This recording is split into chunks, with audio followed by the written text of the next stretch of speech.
না পশ্চিমা শক্তি বিএনপি ক্ষমতা দেখতে চায়, মনে আছে না? আবারও শোনেন। বিএনপিকে দেখতে চায় এখন আন্তর্জাতিক বিশ্ব এবং বাংলাদেশের মানুষ। আচ্ছা, আপনাদের মনে ইচ্ছা আছে না ভারত কাকে বাংলাদেশে ক্ষমতায় দেখতে চায়? আমি আজ দেখামো ভারত কাক ক্ষমতার দেখতে চায়। কোন ষড়যন্ত্র তত্ত্ব না, একেবারে ফ্যাক্ট দিয়ে দেখামো ইন্ডিয়া কাক ক্ষমতার দেখতে চায়। তাহলে আমগারে কোনটি দেখা লাগবি? যে দেখা লাগবি ইন্ডিয়া মিডিয়ায়, ইন্ডিয়ান বুদ্ধিজীবীদের কথায়, ইন্ডিয়ান পলিটিশিয়ানদের কথায়, তাদের ডিপ্লোম্যাটিক ভাষায়, আর দেখা লাগবি আন্তর্জাতিক থিঙ্ক ট্যাঙ্কের নিরপেক্ষ বক্তব্যে। আসেন দেখি ইন্ডিয়ান মিডিয়া থিঙ্ক ট্যাঙ্কি কি করছে। থিঙ্ক ট্যাঙ্কি শুনলে আমার আবার গুয়ের ট্যাঙ্কের কথা মনে হয়ে যায়। যাই হোক, আসেন দেখি। প্রথমে দেখি টিভিএস এর একটা স্টোরি। মোটামুটি সবকিছু একসাথে করার চেষ্টা করেছে তারেক রহমানের দেশে আসা নিয়ে ইন্ডিয়ান মিডিয়ান নিউজ গুলো। টাইটেল দিছে Tarique Rahman home coming, a view from India. Tarique রহমানের দেশে ফেরা ভারতের দৃষ্টিতে। তারা বলতেছে এটা potentially game changing political moment, মানে রাজনীতির গতিপথ বদলাই দিতে পারে এমন মুহূর্ত। এখানে ওরা করছে, এটা পত্রিকা লিখেছে, ইংরেজিতে লিখেছে, ইংরেজি যেহেতু লিখেছে ঠিকই লিখেছে, তাই না?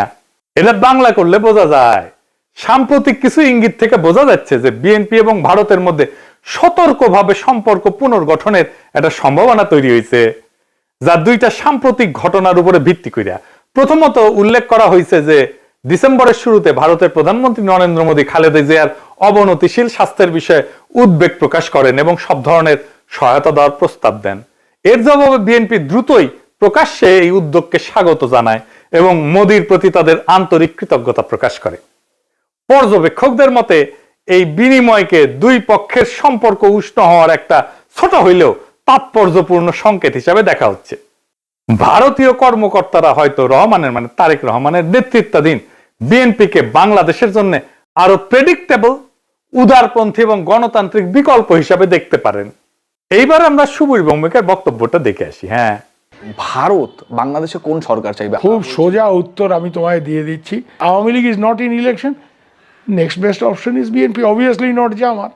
তারা অলরেডি 50 লাখ লোক নিয়ে জেহার টেয়াদের হুমকি দিচ্ছে। ফলে জামাত অবভিয়াসলি ইন্ডিয়া চাইবে না। অত অনেক কথা, ডিপ্লোম্যাটিক কথা বলে তো লাভ। কানেকশনটা হচ্ছে 71। আমরা একসাথে, আমার সৈন্য এবং মুক্তিযোদ্ধারা রক্ত ঝরিয়েছে, সেই সুবাদে Awami League. This is the historical fact. তো এই জায়গাতে হঠাৎ করে আজকে অন্য কিছু ডাইনামিক্স চলে আসবে, এটা তো আশা করাটাও ভুল। কিন্তু যে গভর্নমেন্ট আসবে তার সাথে ইন্ডিয়াকে তো ডিল করতে হবে। দেখেছেন? এবার আরেকটা স্টোরি দেখি। ঢাকার রাজনীতি শেখ হাসিনার বাইরে সরে যাওয়ায় ভারত হাত বাড়াচ্ছে বাংলাদেশ জাতীয়তাবাদী দলের দিকে। এখানে বলা হয়েছে মোদী যে খালেদা জিয়ার স্বাস্থ্যের খোঁজ নিচ্ছে সেটা হইতেছে সিগন্যাল যে বিএনপির সাথে এনগেজ হইতেছে ইন্ডিয়া হাই লেভেলে। বুঝে চাও? ডেকান হেরাল্ডে কওয়া হইতেছে বাংলাদেশে শেখ হাসিনার বিকল্প হিসাবে তারেক রহমানের বিএনপির দিকে ঝোঁকের ইঙ্গিত দিচ্ছে ভারত। তো এই যে সম্পর্ক, এটা অনেক আগে থেকে শুরু হয়েছিল। এইটা ইন্ডিয়ান ফরেন মিনিস্ট্রির ব্রিফিং এ একটা প্রশ্ন ওঠে, একজন জার্নালিস্ট এটা প্রশ্ন করে। এইটা প্রথম আলো রিপোর্টেই আসছে। এটা বলতেছে, একজন সাংবাদিক প্রশ্ন করেন 2018 সাল থেকে ভারত লন্ডনে অবস্থানরত বিএনপির নেতৃত্বের সঙ্গে যোগাযোগে ছিল এমন প্রতিবেদন বিষয়ে, পাশাপাশি বিএনপির কোন নেতা বাংলাদেশে ফেরার আগে ভারতের ক্লিয়ারেন্স নিয়ে কি কোনো আলোচনা হয়েছিল কিনা এই বিষয়ে প্রশ্ন করে। বিএনপির প্রিয় প্রথম আলোতেই এটা আছে।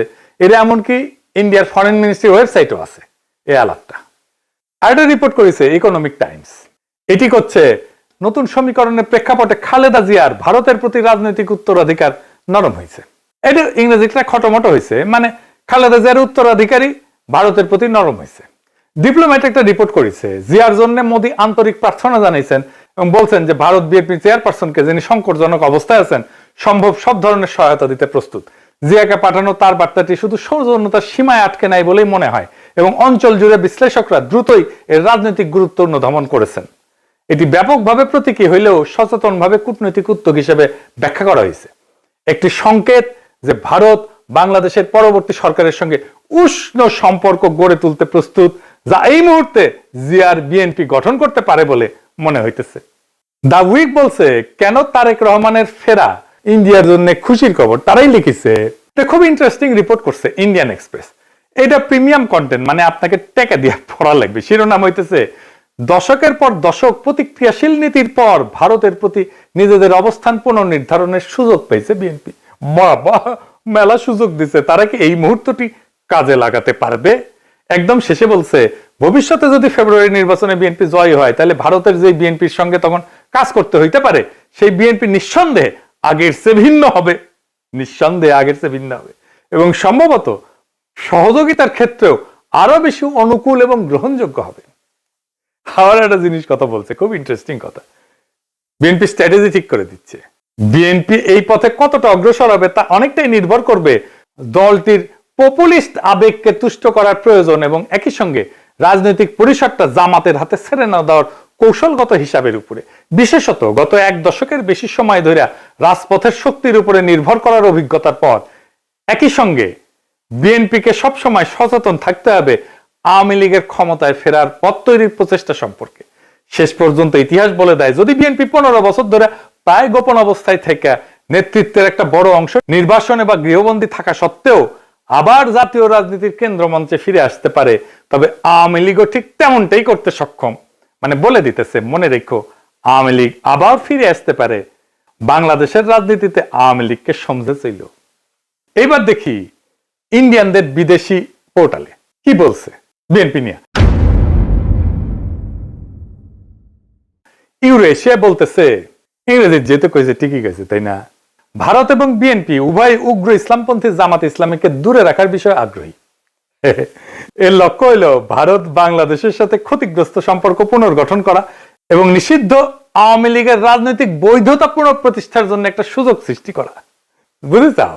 মানে আওয়ামী লীগকে আবার ফিরে আনার সুযোগ সৃষ্টি করার জন্য বিএনপির সাথে কাজ করবে ইন্ডিয়া।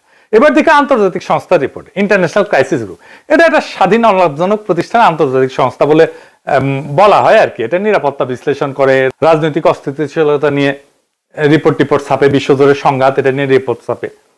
তারা গবেষণাও করে, মাঠ পর্যায়ে তথ্য, কূটনৈতিক নেটওয়ার্ক, বিভিন্ন দেশের রাজনৈতিক পরিস্থিতি নিয়ে রিপোর্ট প্রকাশ করে। এবং এই ইন্টারন্যাশনাল ক্রাইসিস গ্রুপ ভারতের উপর নিয়মিত রিপোর্ট প্রকাশ করে, বিশেষ করে কাশ্মীর, দক্ষিণ এশিয়ার নিরাপত্তা, ভারত পাকিস্তান সম্পর্ক, মানবাধিকার এবং আভ্যন্তরীণ রাজনৈতিক উত্তেজনা নিয়ে। এরা লিখিচ্ছে এটিও মনে হয় যে বাংলাদেশের রাজনৈতিক শক্তিগুলোর মধ্যে এই দলটি ভারতীয় স্বার্থ এবং উদ্বেগকে সম্মান জানাতে সবচেয়ে বেশি আগ্রহী ও গ্রহণযোগ্য অবস্থানে রয়েছে। অতীতে দলটিকে প্রায় ভারত বিরোধী হিসেবে দেখা হইলেও সাম্প্রতিক সময়ে তারা নিজেদের অবস্থান সংযত করার উদ্যোগ নিছে, জামাতে ইসলামের সঙ্গে দূরত্ব সৃষ্টি করছে এবং আওয়ামী লীগ যে ধর্মনিরপেক্ষ রাজনৈতিক পরিসরটি আগে দখলে রেখেছিল তার একটি অংশ দখলের দিকে অগ্রসর হয়েছে। বুঝছাও?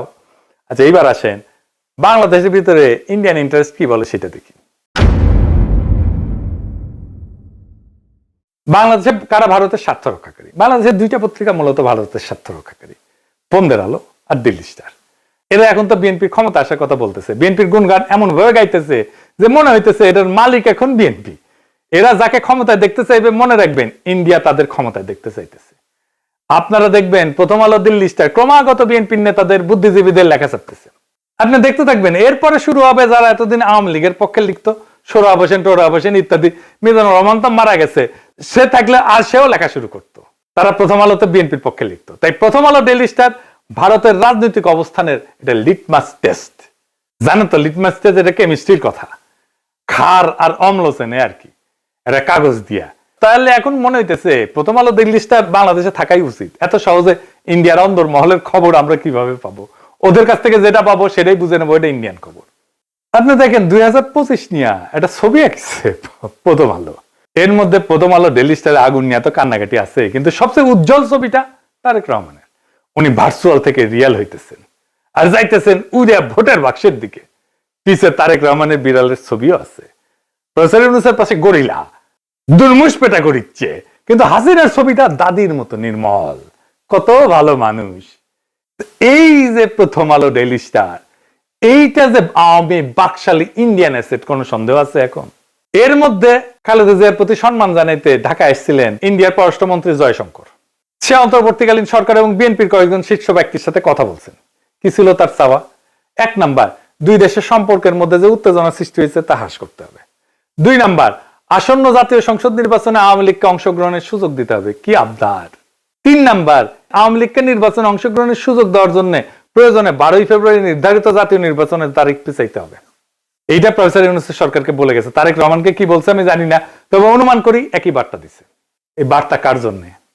এই বার্তা অন্তর্বর্তী সরকারের জন্য এবং তাদের চোখে যারা ভবিষ্যৎ ক্ষমতা তাদের জন্য, তাদের সাথেই কথা বলছে। এখন একটা জিনিস পরিষ্কার করে বলা দরকার, বিএনপি এখানে কোনো সুজেন ফোর্স না ইন্ডিয়ার জন্য। তাকে যে পছন্দ করা হইতেছে তা কিন্তু না, বিএনপি এখানে কম্প্রোমাইজড অ্যাক্টর। তার মানে এমন একটা শক্তিতে সে রূপান্তরিত হয়েছে যারা আসলে ভারতের সাথে একটা কম্প্রোমাইজ করছে। ভারত বিএনপি কে চায় কারণ বিএনপি আদর্শিকভাবে শক্ত না, কাঠামোগতভাবে দুর্বল। যেই দল 15 বছর টিকে ছিল নির্বাসনে, মামলা হামলা গ্রেপ্তার গুম খুনে, আন্তর্জাতিক সহানুভূতিতে, আমাদের মতো ইন্ডিভিজুয়াল অ্যাক্টিভিস্টদের মরাল সাপোর্টে এবং অ্যাক্টিভিটিতে, সে দল জানে ক্ষমতায় ফেরার জন্য কোথায় নতি স্বীকার করতে হবে। সে তারেক রহমান জানে তার বাবাকে হত্যা করছে ভারত, সে জানে তার মাকে ক্ষমতাচ্যুত করছে ভারত, সে জানে তার নির্যাতনও করছে ভারত, মাজা ভেঙে দিছে ভারত, তার মাকে জেলে দিছে, ইন্ডিয়া তিলে তিলে তাকে মৃত্যুর দিকে ঠেলে দিছে। আর এটাও সে জানে সে না পারছে এটা ঠেকাইতে, না পারছে নিজেকে রক্ষা করতে। তাই এই কম্প্রোমাইজ তার শক্তি না, এটাই তার দর কষাকষির পুঁজি। দিল্লির চোখে বিএনপি মানে এমন একটা দল যাকে ম্যানেজ করা যায়, নেগোশিয়েট করা যায় যার সাথে, এবং প্রয়োজনে তাকে বদলায় ফেলা যায়। এবং বিএনপি কে ইন্ডিয়া আস্তে আস্তে বদলায় ফেলতেছে, তারে আর একটা আওয়ামী লীগ বানায় ফেলতেছে। আজ ইন্ডিয়ার বিএনপি কে দরকার, কারণ জামাত অতিরিক্ত শক্তিশালী হয়ে গেছে।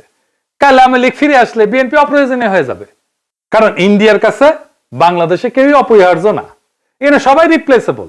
আওয়ামী লীগ চলে গেছে, এখন ধরেছে বিএনপি কে, বিএনপি চলে যাবে আর একজনকে ধরবে। তাহলে প্রশ্নটা ভারত কাকে ক্ষমতা চায় এটা না, আসল প্রশ্ন হচ্ছে বাংলাদেশ কি আবারও একটা কম্প্রোমাইজড অ্যাক্টরকে নিজেদের ভবিষ্যৎকে লিখতে দিবে, নাকি এইবার এমন একটা রাষ্ট্র বানাইতে চাইবে যাকে ক্ষমতায় রাখতে কারো দরকার পড়ে না, ইন্ডিয়ার দরকার পড়ে না, আমেরিকার দরকার পড়ে না, চীনেরও দরকার পড়ে না, যে নিজের শক্তিতে জনতার শক্তিতে ক্ষমতায় থাকতে পারে। যতদিন এই প্রশ্নের উত্তর না আসবে বাংলাদেশের সরকার বদলাবে কিন্তু রাষ্ট্র বদলাবে না, রাষ্ট্র একই রকম থাকবে। সেজন্যই দেখছেন না সংস্কার করতে চায় না বিএনপি, কারণ কম্প্রোমাইজড অ্যাক্টর দিয়ে কখনোই একটা সার্বভৌম রাষ্ট্র তৈরি হয় না, করা যায় না। ভারত কাকে চায় এটা গুরুত্বপূর্ণ না, প্রশ্ন হইতেছে ভারত যাকে চায় না সে কি টিকে থাকতে পারে কিনা। আমাদের এমন রাষ্ট্র করতে হবে, আমাদের এমন নেতা বাইছে নিতে হবে ইন্ডিয়া যাকে চায় না কিন্তু সে টিকে থাকতে পারে।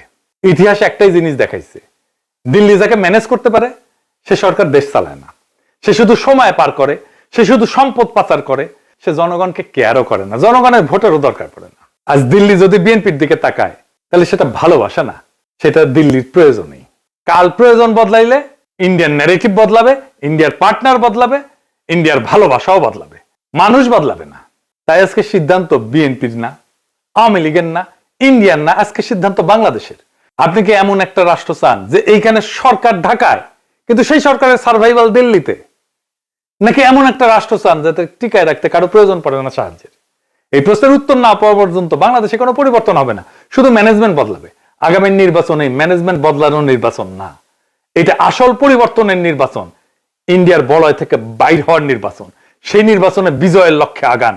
আমাদের বর্ষা বিপ্লবের অসমাপ্ত কর্তব্য সম্পাদন করতে হবে এবং আমরা এমন কাউকে ক্ষমতায় বসাবো না যাদেরকে ইন্ডিয়া পছন্দ করে, যাদেরকে প্রথম আলো পছন্দ করে, যাদেরকে দিল্লি স্টার পছন্দ করে।